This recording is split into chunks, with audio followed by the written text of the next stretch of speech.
Assalamualaikum warahmatullahi wabarakatuh.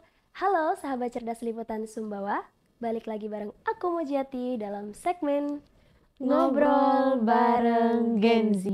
Oke, halo Kak Mita. Halo Kak Muji. Gimana kabarnya Kak? Alhamdulillah baik. Sejauh Alhamdulillah. ini, Kak Muji gimana? Alhamdulillah baik, masih enjoy dengan suara baru aku. Oke. Heeh. Unik ya Iya suaranya. benar. Oke, sebelum kita bercuap-cuap tentang tema kita yang akan kita bahas pada hari ini di episode 19, aku mau ngasih tahu buat teman-teman semua. Apa tuh Kak Muji? Buat adik-adikku yang masih SMA kelas 3, yang masih galau-galau pilih kampus mau kuliah di mana, Yes, benar. aku mau ngasih tahu kalau di Sumbawa itu ada kampus yang keren banget. Apa? Kampus mana sih Kak Muji? Itu loh, kampusnya Elang Muda. Eh, Ya, tagline-nya tuh aduh. kan Elang Muda Iya, gitu kampusnya ya. para elang muda. Dan kebetulan kita berdua kuliah di situ, Iya, guys. kita tuh alumni dari sana. Nama Bener. kampusnya adalah Universitas Teknologi Sumbawa. Sumbawa. Jadi UTS itu adalah salah satu kampus terbaik di Sumbawa, guys. Di Bener. NTB lagi. Mantap. Gitu ya. Kampus baru tapi dia tuh terbaik lah gitu. Karena udah masuk urutan di antara kampus-kampus lain di NTB tuh udah masuk 10 besar gitu. Jadi masuk kampus terbaik dong gitu, padahal kampus baru Baru gitu ya. ya. Jadi makanya teman-teman jangan ragu lagi untuk milih UTS sebagai pilihan kalian untuk menjadi batu loncatan kalian menuju cita-cita kalian. Oke, Gitu. tapi mau nanya nih Kak Apa, Kak? Muji. Info-infonya tuh dapat dari mana? Info daftarnya tuh iya. dapat dari mana? Mungkin teman-teman juga pengen tahu ya kan? Bener-bener. Teman-teman dulu. kalau mau tahu info-infonya tentang info pendaftaran ya atau penerimaan mahasiswa baru di UTS, teman-teman bisa follow dan cek di Instagram PMB UTS Official. Oke. Teman-teman bisa cek di situ karena Catat guys. semua di situ infonya lengkap banget. PMB UTS Official. Di situ lengkap banget semua info-info tentang pendaftaran. Dan paling kerennya Apa? di UTS tuh banyak banget jenis beasiswanya. Kapan lagi kan kalian nemu kampus yang banyak jenis beasiswanya? Ada apa aja Kak Muji? Tahu nggak? Termasuk kita Iya, kita juga anak beasiswa. anak beasiswa, loh. guys. Makasih Kita UTS. lulus. Kita lulus dari beasiswa UTS juga Iya. gitu. Nah, jadi beasiswanya sekarang itu ada beasiswa Tau Samawa. Ini khusus buat Orang orang Sumbawa. Sumbawa tentunya. Terus ada beasiswa Sasak Bojo. Nah, Sasak Bojo ini udah jelas ya. Sukunya Sasak dan Bojo. Jadi ini tuh untuk teman-teman yang dari daerah Lombok. Ya, Lombok semuanya ya, Lombok Timur, Barat, Utara, Mataram, semuanya gitu ya. Oke. Dan Bima Dompu. Wih, NTB juga masuk dapet ya Kak? Insya Gitu. Allah. Terus apa lagi Kak Muji? Terus ada beasiswa tahfiz. Waduh, buat para hafiz Iya, ya yang dan bingung. nggak perlu minder juga, nggak harus 30 juz. Berapa juz minimalnya? Minimal 3 juz itu teman-teman udah bisa daftar di beasiswa tahfiz, guys. Gas para hafiz. Asal ada sertifikatnya aja, gitu. Yuk daftar guys, daftar. Mumpung ada beasiswanya. Bener. Terus buat teman-teman yang sering juara dari kelas 1 sampai kelas 3 jangan disia-siain karena di UTS ada namanya beasiswa prestasi. Mita kemarin ikut yang itu. Nah, keren banget, ada teman aku jadi minder deh. Oke. Oke, nah itu guys, jadi jangan disia-siain ada beasiswa itu. Terus ada lagi nih Kak, Apa? buat teman-teman yang di luar NTB, jangan khawatir, jangan minder. Karena ada beasiswa apa Kak Mita? Beasiswa Nusantara. Yes, benar, dan Buat aku teman-teman. alumninya. Tuh kan? Gimana testi dulu, Iya, testi aduh. dulu. Senang banget sih. Gimana melihat Sumbawa? Seru banget gitu ya melihat kehijauan itu. Nice, Tapi pas kehijauan aku datang banget. ke sini tuh lagi musim kemarau ya, tapi pas hijau tuh masya Allah keren banget lah Cantik ya. pokoknya gitu. Iya. Jadi buat teman-teman yang pengen dari luar daerah nih pengen mengeksplor ya, pengen sambil kuliah sambil jalan-jalan di Sumbawa tuh adalah tempat yang pas. Karena tempat wisatanya banyak banget gitu ya. Bahkan UTS itu punya bukit spesial namanya Bukit Kebahagiaan. Olat Maras. Olat Maras. Iya, gitu guys. Jadi kalau beasiswa Nusantara itu teman-teman nanti 100% gratis biaya kuliahnya teman-teman untuk teman-teman yang Nusantara. Jadi nggak usah khawatir, tinggal gimana teman-teman di sini menyesuaikan aja gitu. Ya guys. Daftar. Buruan daftar guys. Harus sih. Dan ada lagi Kak Mita. Apa tuh? Kalau teman-teman lagi kerja, misalnya nih udah lulus SMA tapi pengen kerja, Oh, tapi jadi masih pengen Pengen kuliah. kuliah juga. Ada kita punya namanya kelas paralel. Itu bisa sambil kerja. Bisa dong, bisa banget.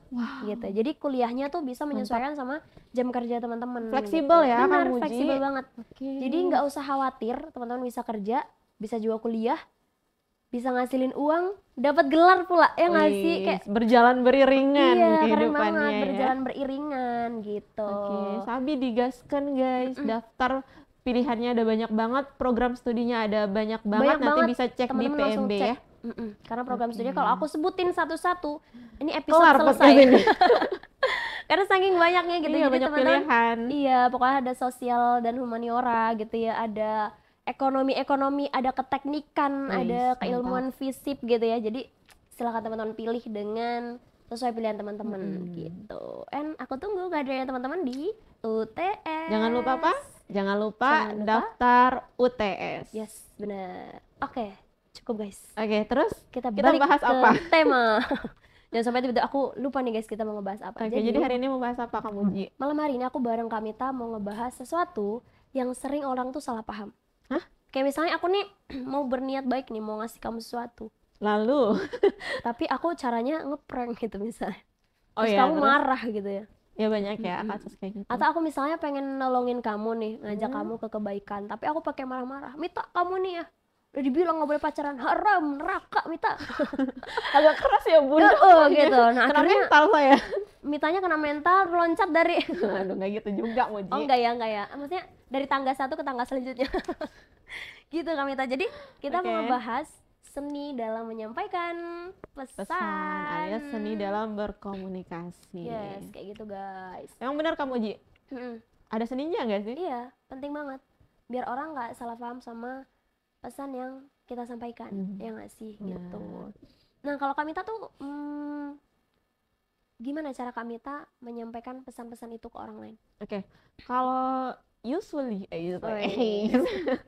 so Inggris loh. Oke. Biasanya gitu ya, biasanya kalau ngobrol biasa ya kayak gini Mm-mm. aja gitu ya, ringan seperti itu. Tapi kalau misalkan untuk kayak sharing-sharing kebaikan bahasanya gitu ya, kalau buat dakwah cenah gitu. Iya.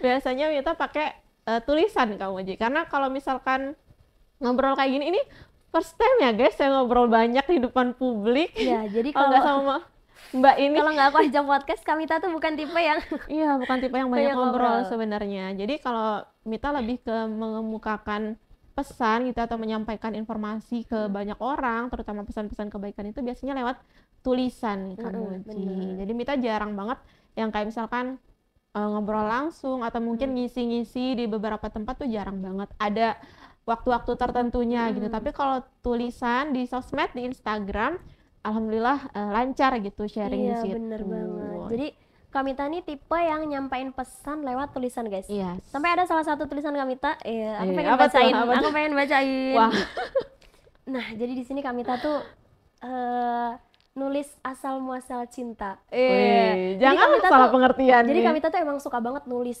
Dia abis baca buku, dapat inspirasi, dia tulis. Iya. Dan nulisnya bukan sekedar nulis aja ya. Beliau tuh buat desainnya gitu ya. Pokoknya karena kan di sosmed kamu Ji. iya, sampai dengan detail-detailnya lah supaya tulisan itu menarik. Ya Dan nggak sampai ke yang membaca. Iya, bener banget. Nah, tulisannya gini, asal muasal cinta. Iya. Terus Oke, katanya tulisannya di bawah, nyiram bunga cenah. Terus cinta adalah dia. Dia yang membuat cahaya menjadikan bunga bermekaran. Dia yang menyebabkan gunung-gunung menjulang. Dia seniman yang mampu melukis warna pada matamu. Hingga terang engkau melihat dunia.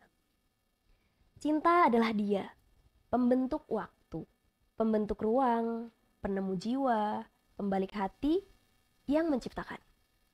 Dia adalah pemilik kasih sayang yang darinya cinta hadir dalam bentuk dia. Dia yang selalu menyertai kita, entah kita berada dalam pesawat di langit, di tengah panasnya gurun, atau bahkan di kedalaman laut tanpa cahaya sekalipun. Dia adalah penyembuh dari rasa sakit. Paling perih. Dia adalah cinta itu sendiri. Allah Subhanahu wa Ta'ala adalah asal muasal cinta. Darinya kita menyadari betapa kita dihadirkan di atas bumi ini, diberi bahagia, diberi ujian, semua atas dasar cintanya.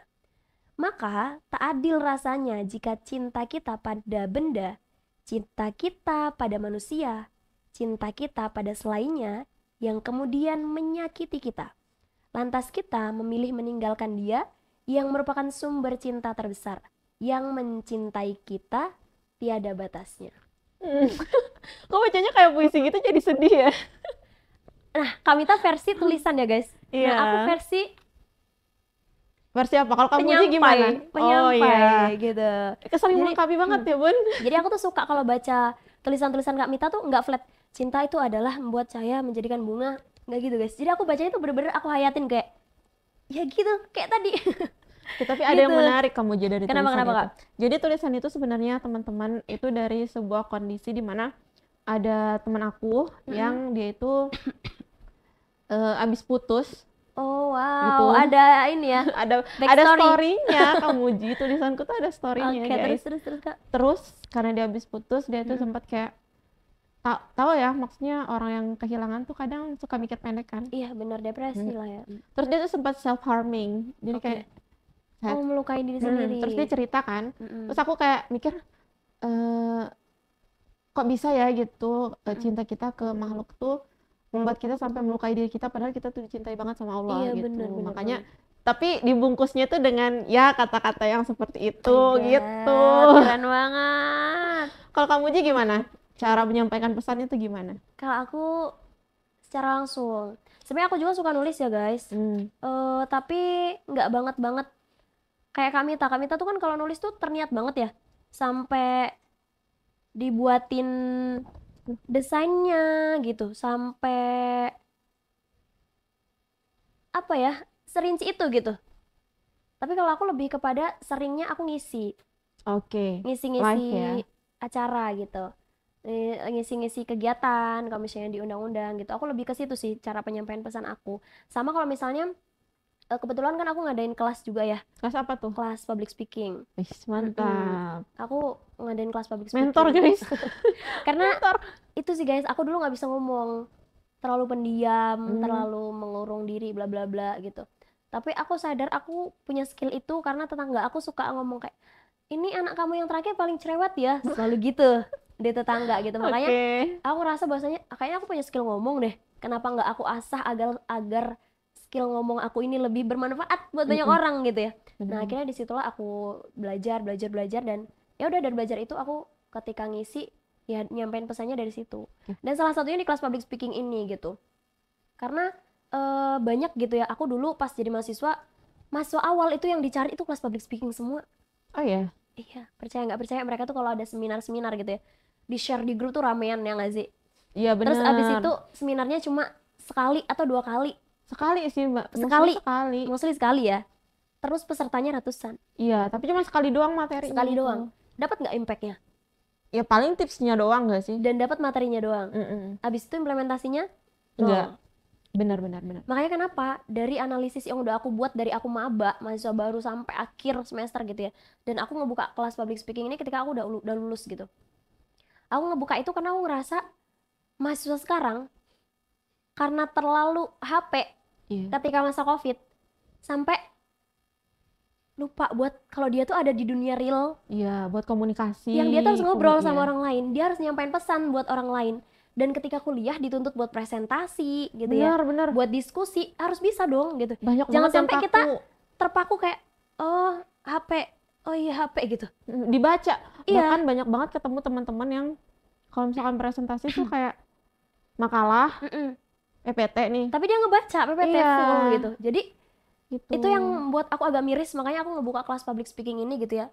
Dan yang daftar sebenarnya banyak banget kemarin tuh ngebludak. Offline gak sih? Atau Offline, online? karena aku sebenarnya bukanya kuotanya tuh maksimal 30. Terus? Karena ada yang daftar sampai aku buka sampai 40. Tapi itu sebenarnya sampai 60 yang daftar ya, tapi karena Pangkas ya, dipangkas. kenapa? Karena bagi aku kelas yang efektif itu 30 orang sebenarnya. Iya, biar 40 bisa orang all aja itu in. aku udah kewalahan, suara aku sampai seret gitu ya guys ketika aku ngajar itu. Karena benar-benar satu persatu dari mereka itu wajib ngomong. Wajib nyampein pesan, wajib ngomong. Apapun yang kamu ungkapin gitu. Bahkan aku selalu ngasih mereka kayak satu kata, aku kasih kamu botol. Coba kamu ngomong tentang botol ini 1 menit.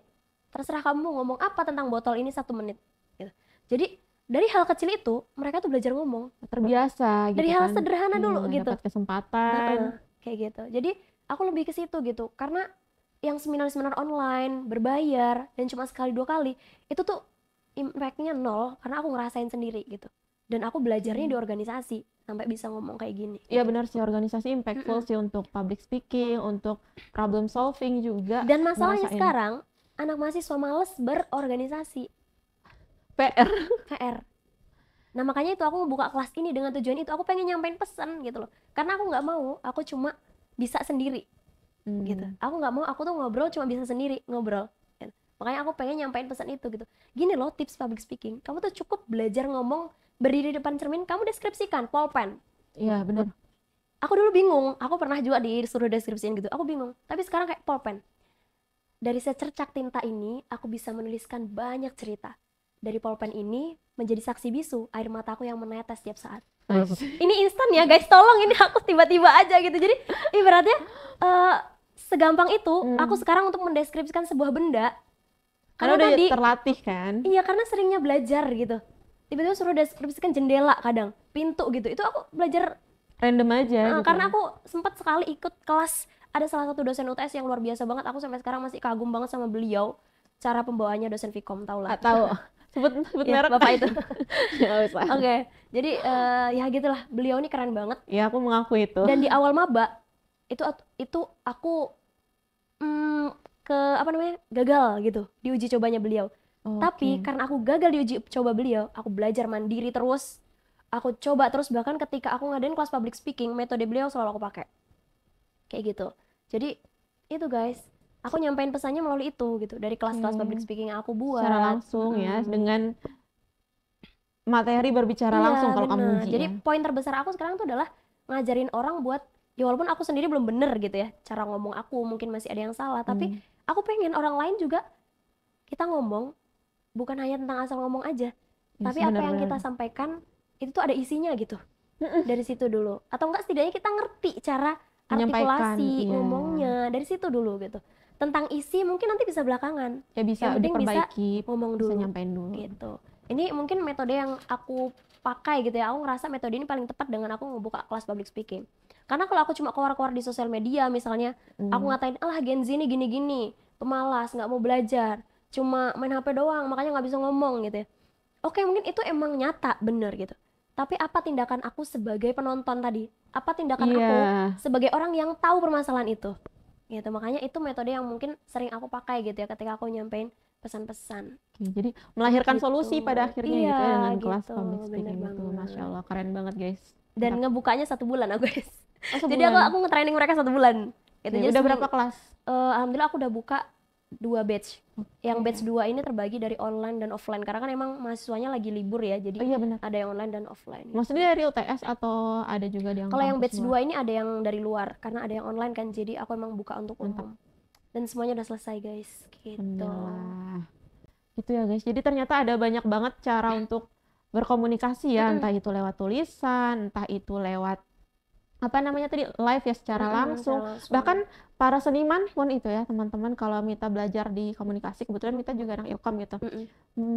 Yang mereka buat, yang mereka lukis itu kadang isinya juga pesan gitu. Iya, ada maknanya. Iya, kritik-kritik kadang terhadap banyak hal yang mereka alami atau mungkin pesan yang ingin mereka sampaikan gitu. Tapi yang paling mendasar dari komunikasi itu adalah efektif atau enggaknya, ya enggak sih? Iya, benar. Jelasin Kak, apa itu komunikasi efektif? Oke.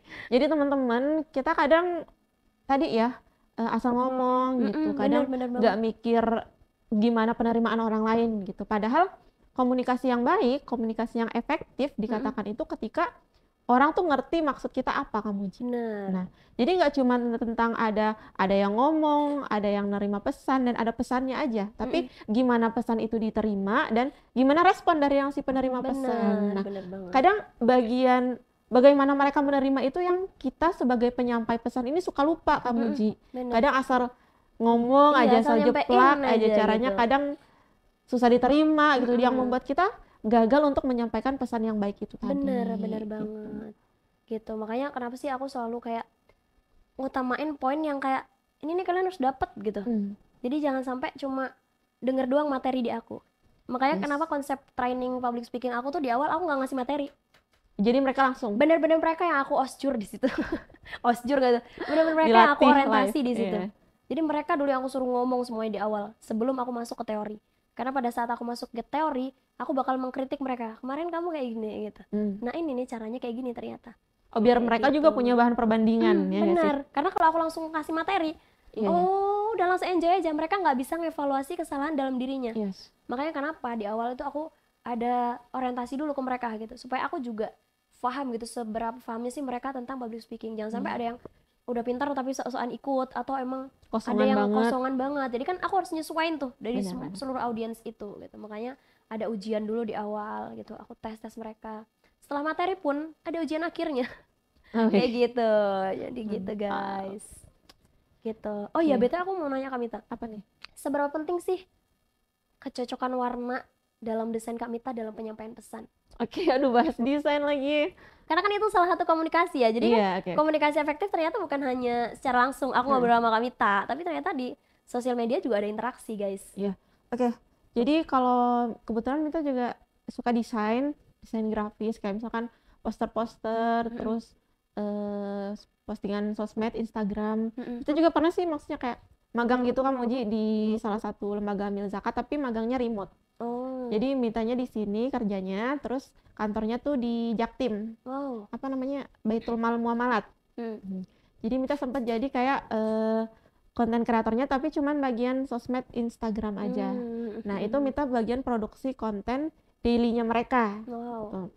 Nah, yang penting sebenarnya di desain banyak ya kamu Ji. Elemen-elemen desain, terus prinsip-prinsip desain, ternyata nggak sembarangan gitu loh ketika kita meletakkan objek-objek di, mungkin teman-teman sering lihat kayak poster gitu ya, atau baliho atau banner gitu. Ada yang enak dilihat, ada yang nggak enak Sakit dilihat. di mata. Nah, itu ternyata nggak kebetulan kamu Ji, tapi dipengaruhi juga oleh banyak hal gitu. Salah Iya, satunya kayak bener. misalkan perpaduan warna. Oh, ternyata kalau warna panas sama warna panas tuh kadang nggak nyambung Apa aja gitu. nggak ngerti warna panasnya apa ya Warna kan? panas tuh kadang gini, merah, orange, kuning, Oh, itu itu yang pokoknya warna-warna yang mau panas. nyala Iya, gitu yang ya. menyala tuh. Terus kalau dingin tuh dari ungu, biru, hijau, itu warna dingin. Sebenarnya banyak sih teori tentang Aku warna, jadi teman-teman belajar ya. nih sama Kak Mita Oke. tiba-tiba. Kita buka kelas desain aja gimana? Boleh. Oke, terus prinsip desain. Kadang kan kita suka lihat tuh tata letak, misalkan kalau judul tuh lebih gede daripada subjudul Iya, gitu. bener. Ternyata itu ada fungsinya kamu Jenis Ji. font juga penting banget gak sih untuk Jenis menyampaikan font pesan? juga penting banget, harus jelas supaya mata kita nggak sakit. Ini tulisannya apa gitu kan? Kadang suka Bener. bingung gitu kalau misalkan terlalu ribet fontnya gitu Iya, untuk bener banget, Mbak. occasion yang berbeda. Misalkan untuk poster yang sifatnya tegas kayak pemilihan ketua BEM nih, posternya, bannernya, balihonya Kan nggak boleh perlu pakai font yang unyu-unyu. jadi kesannya kan kurang greget gitu, harus pakai font yang tegas gitu. Nah, di situ Iya, sih bener. mungkin seninya kita mencoba untuk Menyampaikan mengkomunikasikan pesan pesan. tersebut lewat visual gitu. Bener. Dan ini kamu Ji, ada di jurnal Apa tuh, Kak? katanya sesuatu yang sifatnya visual itu lebih cepat ditangkap oleh otak pesannya. Oh iya. Jadi contohnya nih, ketika orang melihat foto sama orang membaca tulisan, kadang lebih cepat dia mengambil kesimpulan dari foto daripada Iya, bener tulisan. sih. Ya kan? Kalau aku lihat kamu berdua sama cowok, pasti aku, kamu sama siapa? Padahal kan adik kamu. Iya kan, jadi kayak Lebih cepat ngambil otak tuh cepat kesimpulan ya. memproses gitu, tapi dibantu juga kadang oleh informasi-informasi tambahan Bener. kayak gitu. Wow. Jadi terbukti kalau media visual itu efektif guys untuk menyampaikan pesan gitu, tapi tergantung pesannya juga dan harus Iya. benar caranya kamu Ji. Bener. Jadi gitu guys. Ternyata seni dalam menyampaikan pesan itu banyak jenisnya ya, gitu. Dari secara kita ngomong, melalui tadi tulisan, desain-desain yang dibuat gitu ya di Instagram, melalui seni lukis gitu. Bahkan lagu kamu Ji. Itu lagu pasti banget sih. Lagu tuh nyampein pesan banget itu pesan mah ya. banget, makanya banyak yang suka relate upload Instastory terus dipakein lagu apa Iya. berkenaan dengan perasaannya dia. Iya bener. Ya kan? Karena Kadang kita ya merasa udah foto relate doang gitu. terus udah nggak tahu kan mau caption apa. Taruh lagu aja Itu yang menggambarkan perasaannya Iya, menggambarkan gitu. perasaan Jadi ada dia. pesan yang disampaikan kenapa dia upload foto itu dan dia tuh lagunya. mau orang lain tuh tahu gitu. Aku tuh lagi Begitu Gitu, guys. Banyak benar. banget media komunikasi sekarang mah kamu Ji. Iya bener banget, banyak ya untuk cara penyampaian pesan. Dan tipsnya adalah ya harus lebih bijak. Iya, Iya, benar. harus lebih bijak karena banyak banget ya permunculan hoax-hoax gitu ya, Itu yang harus berita-berita yang dihindari. nggak ada pertanggungjawabannya gitu. Makanya kita sebagai generasi muda harus ngejaga kemurnian sebuah Informasi, pesan, iya. sebuah informasi gitu supaya nggak hoax. Ini gitu. kalau tagline-nya itu saring sebelum sharing. Oh iya, keren. Jadi kalau kita dapat informasi apa gitu, kita saring dulu, kita cari kebenarannya dulu. Kalau udah benar, udah paten nih informasi benar kebenarannya kita tahu, baru di-share gitu. Biar kita nggak termasuk orang-orang yang menyebarkan hoax gitu. Karena sayang banget kan generasi muda, Gen Z, paham teknologi tapi belum ngerti untuk membedakan mana yang hoax, mana yang enggak gitu. Jadi kita harus melek teman-teman untuk membantu gitu ya generasi-generasi di atas kita yang mungkin kadang mereka masuk info apa gitu di grup WA udah gempar satu grup keluarga gitu karena nggak ngerti caranya saring sebelum sharing gitu. Nah kita yang ngerti ini, kita yang paham untuk gimana caranya cross check lebih lanjut tentang sebuah informasi dan menyampaikan dengan baik, harus bisa untuk saring sebelum sharing tadi kan Muji. Karena pesan itu penting diterima dengan sebenar-benarnya. Biar orang nggak salah paham. Benar, salah paham itu bahaya. Apalagi salah perasaan. Lah kok beda. Oke.